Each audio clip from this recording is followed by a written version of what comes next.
Hey, cat. Hello and welcome to Ask Lovecraft After Dark. It's the return of the show, which has been on hiatus for a while, but I wanted to come back with a really special group of people. Tonight, we have the cast and crew of Monstrous Invisible, which went on at the Pearl Festival in, someone's going to have to correct me on dates and times. I think this was the 2011 show, was the Pearl Festival. Yeah. We have the writer of it must have. Yeah. We have the writer of Monstrous Invisible, Stephen Year. We have the director, Laura Rold. We have Andrea Irwin, who was our Sonia, and I was H.P. Lovecraft. The first time I slid into that suit and started a lifetime of not regrets, but certainly. Actually, it was the second time. That was the second time. Yes, that is very true. So we're gonna touch base on that and how this all kind of got started, which I guess really begins with Stephen. Stephen, you and I, we wasted Heather Reisman's money by goofing off and talking about gaming. Notebook that I still have the notebook, one of the notebooks in which I took notes about that meeting. We worked for Indigo and Chapters, the big chain bookstore in Canada, and yet literally, I would just find excuses to wander upstairs, and Stephen would be sort of hanging out at the info desk, and we would chat there about gaming or sci-fi and horror. He would come down to bring books to shelve, and inevitably we would start chatting, and managers would be paging, being like, "Where are you guys?" So you got this was your play. What inspired you to make this a reality and to rope the rest of us in? Well, I'll be honest, actually, Lehman, it was a conversation that we had. I don't even know where. I think it was after. God, I don't know, what I was sort of doing. It had been. I had been doing some work with our mutual friend Erica. But I don't know, I think I had just been, I was sort of in between some shows, and I was sort of, I wasn't really sure what I was going to be working on. I remember you came up to me, you were on the third floor and you were sort of on your way down, and you said to me, I have one word, I have two words for you. And I went, what do you mean? It's like, Sonia Green. And I was like, okay, what is that supposed to mean? He's like, you were just Google it. Google Sonia Green. I'm like, okay. So I Googled Sonia Green and, came up with... This is obnoxious bookstore banter. I mean, this is literally the kind of stuff we just we would just troll each other with. So yeah. And I knew, and we were both aware that we were in theater, doing theater stuff, but we had never worked together before at all. That's not true. That's not true. Out of character. We did the French. That's right. Okay, so that's it. That's the connection. So we had no, but was out of character before this? I guess it was. Yes. I think so. Yeah. So that was 2009. I think it was because you told me at the auditions that Lehman was going to play Lovecraft. So I'm like, okay. So this is the blur. Okay, yeah, you're right. Okay, so we had done Out of Character, which was this crazy site-specific LARP show show about LARP rather, that had been directed by our friend Erica, and we were kind of bouncing stuff off. And I know that you were part of a company called Monkey Man Productions, and they had this sort of call out for new scripts, and I was like, oh, I really want to put something out there, but I had no idea sort of what to do. But or actually, no. I had done I think I had done a LARP show before. You had done it at the Imperial. You had done it at the Imperial, yeah, because we did the That's right. Okay. Because after you done some version of the LARP play originally, and then we did Out of Character, and then there was the third short, not even a one act, like really short piece. So anyway, so I Googled Sonia Green and was like, oh, this is fascinating. I thought I knew all this stuff about Lovecraft, and here's something I had no idea about. That he was married, that for a short time, that she was a Jew, and he was this incredibly flaming racist.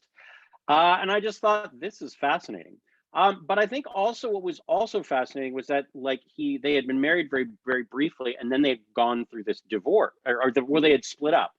Apparently, he had actually never divorced her, which was something I found out afterwards. But actually, at that time, I was also going through the separation and eventual divorce of my first marriage. So it was actually something that I was drawn to from a like a subject matter standpoint. And so I just started doing a little bit of research, but not much. And I just kind of conceived of what this play might look like if sort of Lovecraft was looking back on this memory, right? This good memory, but of course through the eyes of someone who's kind of obsessively, obsessed with the dark, obsessed with elder things. And so it turned into, I guess it was this very short 10-minute play that was put in for Monkey Man Productions, I guess Banana Festival, which was their production of short plays. I cannot. It was another actress who played Sonia in that production, but Laura, you directed that that production. So that's where we got involved.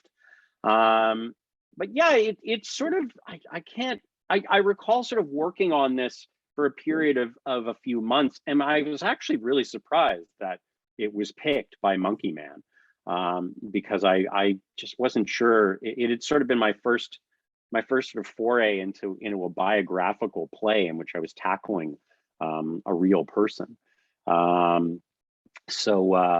But yeah, the show has seen several iterations since then, obviously, and we're going to talk about this sort of the specific iteration that involved all of these people. But that was where it originated, was in our sort of, and Laura, basically a Google taunt from you. a Google taunt.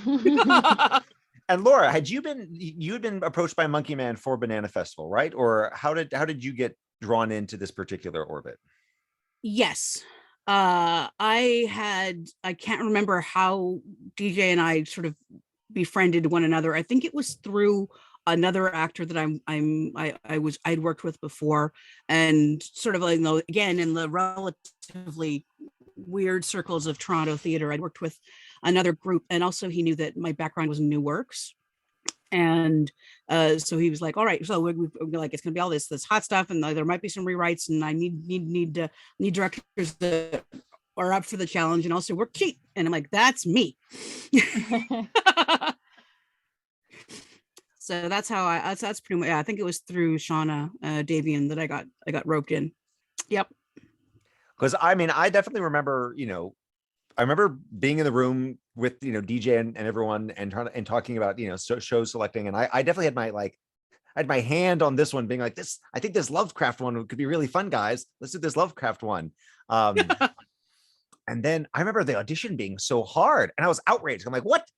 This is this nepotistic play that I pushed through, and now I'm being put through the ringer. Who is this Laura to challenge my brilliant acting?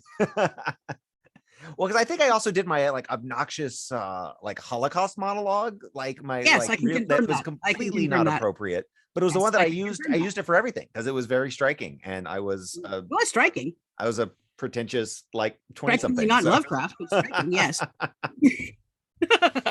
And so yeah, I remember that being one of a distressingly hard audition.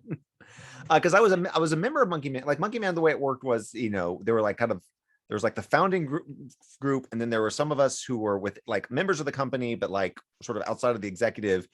And then we worked with lots of other different folks. And I was sort of in that kind of second ring. So, I was able to be annoying, but I didn't have real final say over things. And it was getting a chance to do this play originally with y'all, doing the short version was a lot of fun. And I mean, I remember you made talk about working for cheap. You went and made hollowed out books as our props, and that's right. Yeah, that was super fun.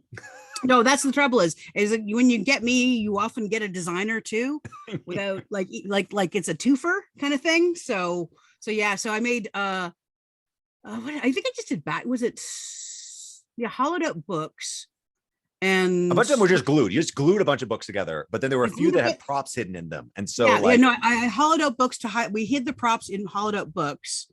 And do we have the oh, was it, did we did, we had those the stools, right? Yeah. and just the At stools. that Yeah. one.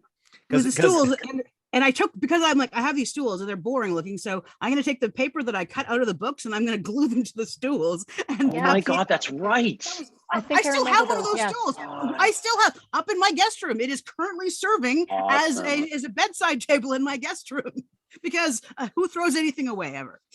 Nice. And Banana Festival, I feel like we got decent, it was a short play, but we got decent response to it, enough that how did it get picked up for the Pro Festival, Stephen?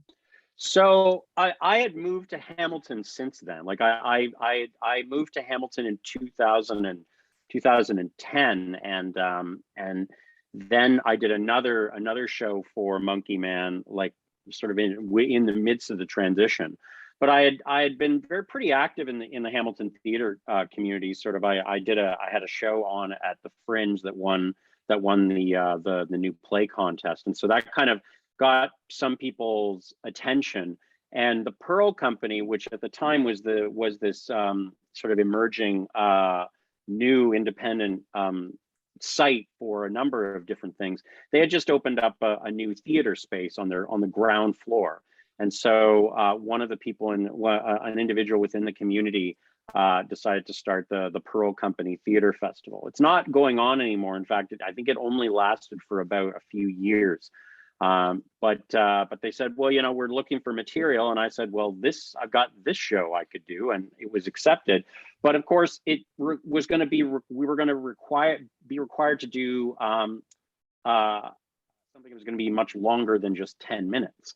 So in fact, I think it was going to be like 25, maybe 15 or 20 minutes. I'm not sure. I feel like it was closer to 25 or yeah. So I had to expand the script, which actually, and I sort of launched in and started to do a lot of different work on it. And then that was, but then we were like, okay, so Lehman's involved and Laura wants to direct it, but we then had to find a Sonia, and I'm not sure how Andrea got involved, but I think that. So Andrea, something Yeah. so Andrea and I legitimately met through the theater, but the meeting where we discussed this did not take place in a theater. It took place No. in a hospital. You wanna Yes, it talk about did. that bizarre day? If I can, I think I actually remember bits and pieces of that day. We were doing a standardized patient exam. I can't remember if it was a full day exam or half day exam, and it was at Princess. No, which one? Oh man, Toronto General. I thought it was out of the out of the Western one or somewhere. I didn't think it was one of the main ones downtown. It was one of the main ones downtown. Was it downtown? Okay, so that usually would have been Princess Margaret. Yeah. I think so. So let's say Princess Margaret, for lack of a better, Princess Margaret or Toronto General. And I remember being chatting in the holding area for the standardized patient. Eating our very dry pastries. Cracker Barrel, or what's Pickle it? Barrel. Pickle Barrel, probably Pickle Barrel, yes, yeah. Hey, This is a real CanCon episode now, guys. Oh, So. surely, yes. Yeah. And I think I remember you saying, "Hey, do you want to do a show?" Or there was something like it was just posing a question. Well, so no, we- because yeah, help me out. yes, but I was like, because we kept running into each other, because the way these exams work, you go in, you do a role, you come back, you have a bit of a break, you go in, there's sort of this back and forth, and we had sort of like, oh hey, we'd done shows out at the alumni theater together. And so we were sort of like chit-chatting, and I had in the back of my head that we were looking for an actor for Sonia. And I saw it, I was like, ooh, I wonder if no, she's not gonna be interested. And so like each time we sort of like reconnected, we like chit-chat. And I'm like, do I ask? No, I'm not gonna bother asking. Like, I'm not like, she's working, I don't need to pester her. And I feel like it was literally like near the end when finally I'm like, I'm just gonna mention it, she can say no. And I like dropped, hey, what are you doing this summer? Yeah.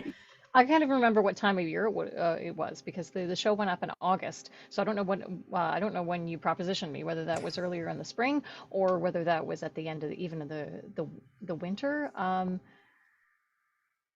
It was fast. The whole thing. I mean, it was a fast process for all of this stuff. So yeah, I think it may have been. I think it would probably been like that February or March or something like that. Okay. Yeah. Because we had worked together. Was it just the year? Was it Yeah, it was. earlier We in were doing. 2011? When was Hound and Magritte? And I I have can't to. remember. I have to. Look I'd have that to look up all but- those like rehearsal Yeah, me schedules. too. But I think that was probably 2010. Okay, yeah, tail end of 10. Yeah, I think Which that is, was 2010. I had my awful like mustache and beard combo. I can't remember the mustache. I can't remember the beard. It was bad. Ah. Rachel was. Oh, My I wife was remember very. it. It Was was my wife? bad. It did not look good. My wife was so happy when that show was done, and I couldn't have an excuse. But no, because we weren't even in the same play. You were doing Magritte, and I was doing No. Hound. But Yep. our casts were all messily hanging sharing out the same, and yeah. whatnot. And I yeah, think that's where we met. and that's how we knew each other. And then we kept running each other through standardized patienting, Yeah. being professional malingerers, as John Hodgman once called me. Yes. And like, and as you have said many times, like you knew nothing about this subject matter. Nothing. I was completely cold, so I'm sorry if I'm insulting your listeners and viewers. No, not at all. No, completely and utterly cold. I actually spent even more time last night looking up and reading more about Sonia, and then reading about her daughter, and then who her daughter married, and I was going down the rabbit hole last night, and I reread. I still have it. Trying to read my old notes, and it was like reading it again for the first time. It really was. Oh, that's yeah. fun. Yeah. So I was babysitting last night, and I was saying it aloud. So let's hope the parents didn't have a nanny cam, because I was reading some of this aloud. Yeah. So that was kind of Well, enjoyable I think process. Laura, did you have us like sneak into the alumni like attic to do rehearsals for this? We were not sneaking. No. It's because I had agreed to direct that fall. I was going to be directing what came to be known as The Beast on the main stage. I think it was because that was, I think I was directing after Mrs. Rochester there in the fall. And so because of that, I made a part of my like my producers things. Okay, but I'm also doing this thing in the summer, and I know no one's going to be there. And can I have a key? Can I go up and use the attic? Well, we'll just use the attic space. And yes, I know it'll be way too hot. And yes, I know all these things. Yes. But it was free space, and it was decent space. So although it was way too hot, but that was because I was on to direct their like the next main stage. They said, okay, sure, we'll just give you your key early. I'm like, yes. I just have so many fond memories of. I've blocked the heat, but just rehearsing and running around while your kids were just like bouncing in the seats.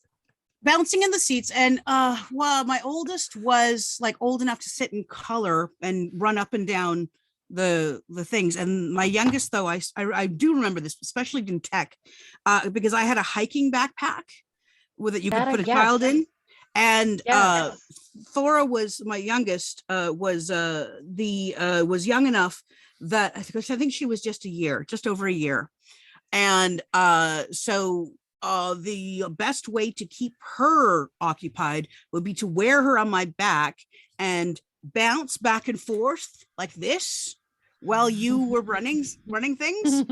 And that was very much one of those whenever I hear all things about parents' rights and workers rights in the performing arts, I always flash back to those moments of literally bouncing a child while these poor actors are trying to do their scene work, and I'm really, really focused on what they're doing and just hope I'm not bouncing the child way too hard.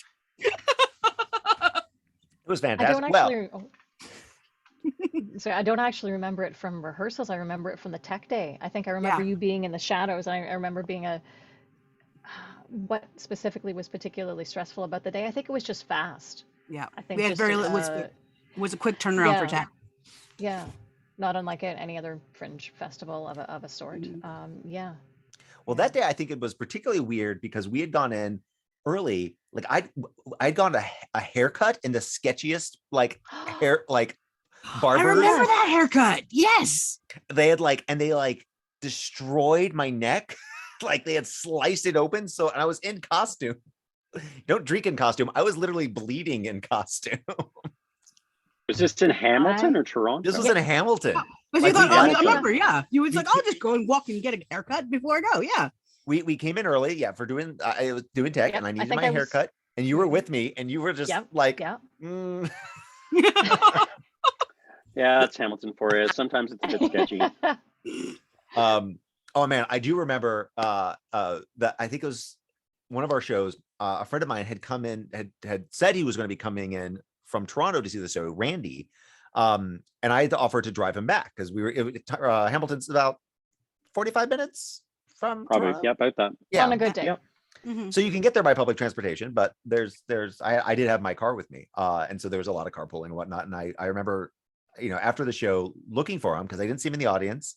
And I was like, oh, did he go outside? Did he leave? And like, I just was running around like the parking lot of the Pearl, just being like, Randy. And then a young female voice went, I can be Randy if you like. And I went, no, thank you. Thank you. No. Oh no, you ran into the dreaded prostitutes that hang around that or used to hang around that area of town. Yeah. Think what Lovecraft would think of that. Yes, indeed. Red My friend the Randy had red gotten another hook. ride home. That was all. He just had not stuck around to glad hand afterwards. So he was Yeah. fine, but it was definitely oh, hello. And I don't know, did I take Andrea, did I make you go to that like hole in the wall Nigerian restaurant that's Yes, there in we Hamilton? did. That was- Good. that was the- Yes. I That was the remember. I first still time- remember you talking about that. The one that you Yeah, could order the stew with either beef, chicken, or meat. Wow. That's when you introduced me to cassava bread, Yes. I think. Yes. Like, yep. So I have a question for you, Lehman. Uh-oh. Why the fascination with H.P. Lovecraft? Like, I mean, beyond the play. Yeah. Like, I mean, like, because it went beyond this, right? Like, we did this show, and then, I mean, the Monstrous Invisible, like, there was another version, like a full-length version that I wrote that was picked up by Theater Aquarius.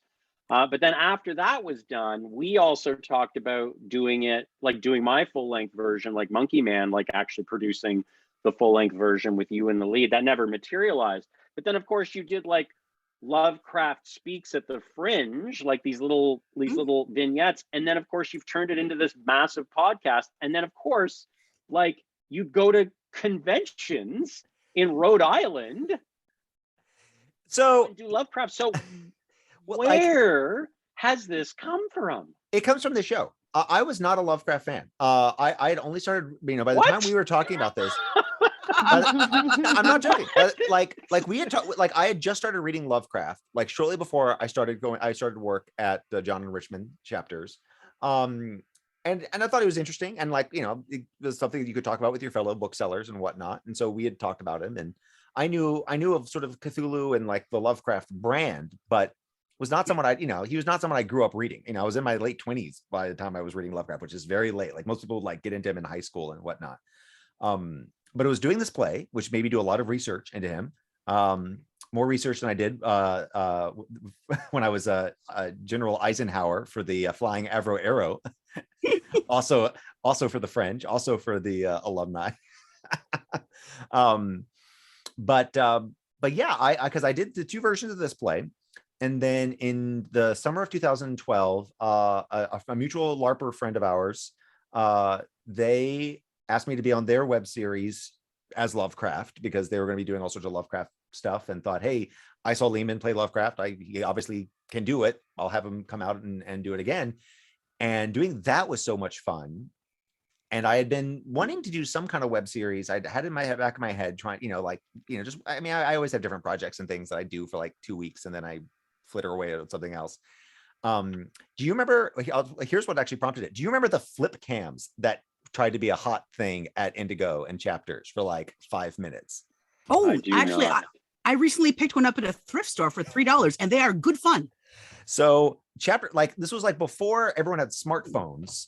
Yeah. And flip so, phone. if you wanted to be able to have a kind of digital camera with a USB jack for like, plugging into your laptop or something like that, this was like, this was going to be the big hot thing for doing that. And we had them at chapters and could not sell them. And I think finally I asked a manager, hey, can I just like give you like, can I make a $10 love of reading donation and take our like store model? And they said, sure, just get him out of here.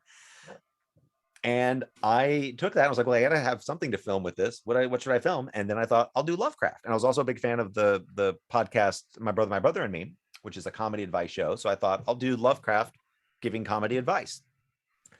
That was June of 2012. And 10 years later, and as you point out, many conventions, getting to go and perform for George R. R. Martin out in Santa Fe, going to Portland, going to, just it's now like, as it's sort of winding down, it's sort of spun off in this TikTok infamy, which has gone all over the place and has been bonkers. Andrea, you'll find this hilarious. Someone recognized me from SP work on my TikToks. What? Like, because the standardized patienting, not only do we go in and do these exams and things, but every now and then we get drawn into like film educational videos. Yes. Yeah. This guy was watching one of these and goofing off and not paying attention and was on TikTok, and I appeared both on his educational video and on his TikTok in that moment. And I looked them up, and they're on YouTube, and they're so hilarious. You can see Baby Lehman being like, "Excuse me, doctor, we need to talk about this patient's pain levels." So yeah, it's I can't tell you why it happened, except that this show made me fascinated with him as a character. His stories are fine. Right. Yeah, I tell when people are like, oh, what's your favorite story, or like, what's your favorite movie version, and what do you love about Lovecraft? I'm like, he's fine. I like Terry Pratchett better. And it's really the fact that I find him as a character so fascinating. And this play that was so focused, the horror was there obviously, and like there's so many, there's the references to the stories and the monsters, and the whole thing is done as this kind of nightmare dreamscape. But it's ultimately about two people who hurt and love and connect. I mean, it's a very human story, and he's an interesting figure. I have behind me a whole bunch of his letters, and it's amazing the kind of person he is that's not evident from his writing, from his stories. Like, who you get from his letters when he's being just himself versus, when he's writing about, things coming out of the walls and right now are just, they're very, very different. And you get why there's so many myths about Lovecraft and ideas about like Lovecraft, just that have exploded. He is a fascinating figure, and people, I get a lot of questions about, how can you be comfortable portraying a white supremacist, and how do you, reconcile like his racial views with, this, that, and the other. And I say, really, it's I don't reconcile it. It's something that I think that we struggle with, and you have to wrestle with. And every time you come back to talk about Lovecraft, you can't ignore that side of him. But as you pointed out, right, he's the anti-immigrant, anti-Semite who marries a incredibly vivacious Ukrainian like Jewish immigrant who had already buried one husband and was just going on with her life. I mean, Andrea, and going down the rabbit hole, I mean, I think one of the tragedies of Sonia is that she has been just sort of relegated to being Mrs. Lovecraft, as opposed to being like a force in her own right. Mm-hmm. I would love to know more. I mean, I haven't really done much work to know whether it already exists. So I'm sorry if I'm missing information that the three of you know, or your viewers know. But the fact that she had her own business and then it failed, and then she sort of picked herself up from a business perspective and kept going. The fact that they decided to separate and live separately, and yet she was the one shipping money back home to him. The fact that she had her first child at 19, and that at least apparently the dividing force between mother and daughter was her marrying Lovecraft. Like, would I have loved to be a fly on the wall for that conversation, and why they never spoke again. From my understanding, they never reconciled. And her daughter was really became a well-known writer, and they died. Yeah, they died years apart. They both died in the 70s. I'm thinking, interesting. They never reconciled, and yet they were. I don't know. I found that intriguing. Or what brought those two people together? Even that one sort of iconic picture of sort of Lovecraft standing and her arm around him, and that paired with the play. It's like, how I can see how these people came together, but how they ever figured that a marriage would ever work, I don't know. for me, Yeah, that I was would that love. was the fascinating thing of writing this play was writing, because it was such a short thing, of saying, okay, I'm going to take a short snippets from this very short thing and illuminate them and bring them to life. And for me, that was the real magic of the piece, was kind of seeing this absolutely hidden chapter of Mhm. one extremely famous individual and one virtual unknown individual, and then just seeing it come to life. For me, that was the real magic of this piece. And that's kind of where I came from in terms of staging and directing and designing it, where uh the focus, because of course all the lovely darkness is there, sort of like in this, but it's almost beautiful set dressing in Monstrous Invisible, because it really is, as you say, the story of these two individuals. And the focus, and what I kept poking with sticks to try to bring out more and more from everyone, was like this sort of these two these two very gifted and very intelligent people who really lived in their imagination and really came to life as in their own in their creative thoughts and their creative ways of seeing the world, like both sort of an introvert way and an extrovert way, and sort of being drawn together in these words and these the writing and the ideas and the imagination, and and the connection, sort of living there but not being able to exist in a world that isn't a world of ideas. So this is why I would like throw. I think the set for the pearl one was paper everywhere, wasn't it? I just had like Yep. I Sure just was. basically threw paper everywhere so that you were always constantly walking over words. You printed out you printed out like 5 copies of the Call of Cthulhu, right? And then just that's what I did. Yeah, and then you just it. walked all over Loved it. No, Damn, it was good. picking those up every night. You know, that was trying to reuse them. And the footprint in that one's not too bad. We can make use of that one again. Yeah. But that was it. The idea of them existing, you know, their perfect moment was always existing in the words to visit there. And these were two people who would have preferred and maybe have worked out better if they could have just stayed there. Well, and they were, you know, and this, you know, they also were, you know, you talk about how they lived so far apart. I mean, they were connected through letters. They were connected through their correspondence. I mean, that's how they sort of initially contacted, and that's how they were able to stay together as long as they did. Now she subsequently burned those letters, which you know, is obviously was her right. Someone could do a really interesting too, though. Someone could do a really interesting Lovecraft parody of Hamilton, you know, with the burning the letters and taking myself out of the narrative. Because I think it's a similar thing, right? It's just like I don't want to be part of this anymore, and literally going to erase the history. It's Which one is thing to, I mean, it's one thing to really connect with somebody sort of through those words and the magic of the words and the sort of I can say the eroticism of the words to really join you to somebody else or in intrigue. But it's a different thing with the practicality of the finances and living in the same space and the family or no family or accepting the daughter, not accepting the daughter, accepting your Jewishness. That's easy to sort of mask when you're drawing somebody in with the words. I think it was, that popped out obviously again to me reading it last night of why they were so desperately drawn to each other and how it might never in real time have ended any differently.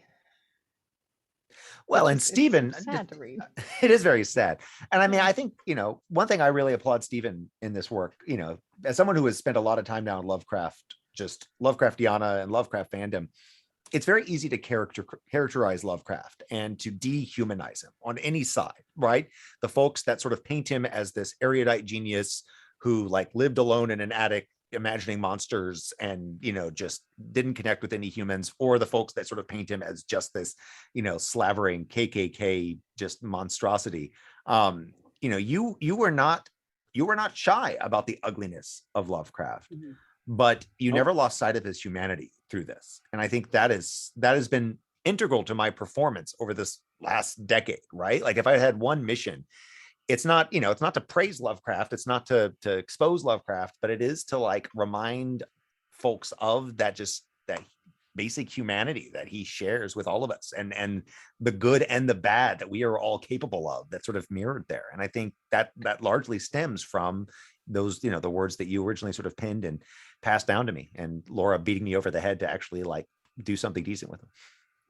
Well, I guess that the fascinating thing for me, and I when in recent years, as there's been so much thought given to this question of can we appreciate, can we value art made by problematic creators? Like the issue around Lovecraft has become more and more focused and more important, I think. And I guess I just, when I approached Lovecraft, the big thing that kept on popping out in my mind is he was a terribly socially awkward and lonely individual. Much of it was made, from his own making. But at the same time, though, I couldn't ignore the fact that, I would read stories about him and Sonia, and, they did get married and they did spend time with each other. So I thought, and if she's Jewish, then it's just kind of like, well, where did that come from? Like, was he ignoring that fact? Was there something else? I mean, who knows? I mean, they spoke to each other. They called each other by code words, right? Like she called him Socrates. I think she called him Socrates. He called her Xantippe, which was, the based on sort of, it's academic love story, right, from Greek mythology, right? Like I mean, there was so much strange codes around it. What courtship would look like, what love would look like. Yeah, I mean, it to paint these historical figures, these problematic historical figures, as entirely problematic, and to then try and ignore the work that they've done, especially if that work has had a huge impact. I don't find very much use in that, especially because the writings of Lovecraft have gone on to inspire multitudes of horror writers, who have used the mythology that he established as a springboard to explore all sorts of things, right? Like one of the greatest is Lovecraft Country, which came out in the intervening years, and is an incredible exploration of race in America, using the very mythology of Lovecraft as the sort of basis for that exploration. So I think for me it was something I was very interested in examining a problematic individual from a humanistic perspective. I got to say, for someone who came into this project, maybe having read the least about these folks, you had the best collection of costumes, wigs, and hats, Andrea. Dear Lord, like you came prepared to play in the 1920s and 30s with us, and it was fantastic. I had a great deal of assistance. I should have taken more time to try to track down some of those photos just to remind myself what I wore. But I think still by far my favorite one is the one sort of over the I think you're in the foreground, or vice any which way, they're sort of looking over the shoulder. I love that shot. Oh, it's a beautiful shot. Was that the bright red one? I'm gonna have to look these up again. I see if I still have copies. Lovecraft is in the red, and you're brightly lit. You're in the foreground. It's my favorite shot of the whole show ever. And it's interesting because, Andrea, obviously you have very, very chiseled, very stark features. Angular, yeah, very angular featured. But one of the things that lovely to light, though, beautiful to light. I'll go with that. I'll go with that. But a lot of audience members commented to me. There was like, oh, there's something very classical about Andrea as a performer that just really raises. I was awestruck. Like, it was lovely to play. It was just beautiful. To answer your question, Lehman, I'd kudos go out to two good friends of mine with whom I did a show in 2010, from whom I took that dress, borrowed that dress, and borrowed that wig. There was a great hat. Did I have a great hat? I don't even know where that hat was. You had multiple good hats. Oh, damn! I really. I feel like you had like little bobs, and you had like the big sort of wide brimmed, like, because she was a milliner, so like That's right. we couldn't scrimp on hats. The hats were the thing. to thank you for that, one of those hats, Laura? Were you the One of source them was mine. One of them I brought in, but most of them Okay. you sourced it for sure. No, because that was Oh, how then we did sort of yeah. the time differences was the The hats, I time think. change, yes. Yeah, Yeah. because that was the Yeah. easiest thing to shift, of course, backstage and stuff. So Yeah. Yeah, the costumes were wonderful to play. I like the fact that it was a two-hander. I like the fact that the set was as minimalistic as it was, where it is just about the relationship and the interplay between the two of them, and coming literally and figuratively in and out of the shadows was lovely. And I would be really intrigued to, again, just because I had so much fun reading it last night. Now I'm actually closer to the age that she was when this relationship transpired, and I think it would be very intriguing to play it again. Yeah, closer to the age and having yeah, slightly, for better or for worse, better understanding of the nature of relationships and the ups and downs of it. It'd be quite the ride to play this role again. Whether as written at that time, or as you said, Stephen, in um, the incarnations of the show that have been created since then. Yeah, I mean, in future incarnations, I basically really leaned into the notion that this play is existing as the sort of the last memory that Lovecraft has before he dies, and it was sort of always one thing this moment in the more recent incarnation, in which he's sort of at the end, and Lovecraft is like, are the stars right? Are the stars right? Because he's dying, yeah, and sort of Sonia comes out and sort of takes him from behind, and they sort of watch as in that recent stage production, is that, there was on the lighting grid, there were these stars that were sort of absorbed, like were at the top, and they kind of came on as the stage lights dimmed, and he passed, and they're together, and it was actually a really beautiful moment, and an interesting sort of incarnation of what this show started playing, but it obviously played off of all of the same beats, right? The notion of regret that Lovecraft has, but in that sense, I also made Sonia a little bit more, the entity of Sonia, kind of a little bit more antagonistic. Like she was able to sort of push Lovecraft into these sort of uncomfortable moments of realizing and remembering things, which sort of, yeah, sort of pushed it more into the realm of horror, which is what I was always interested in, was, how can I embrace horror as an aspect on stage. Yeah.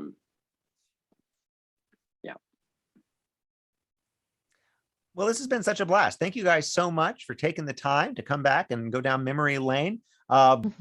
Obviously, a lot's happened in 11 years. We're all in different different parts of our lives. Some of us are in different countries. you and I fled the country. So we did flee the country. Yeah.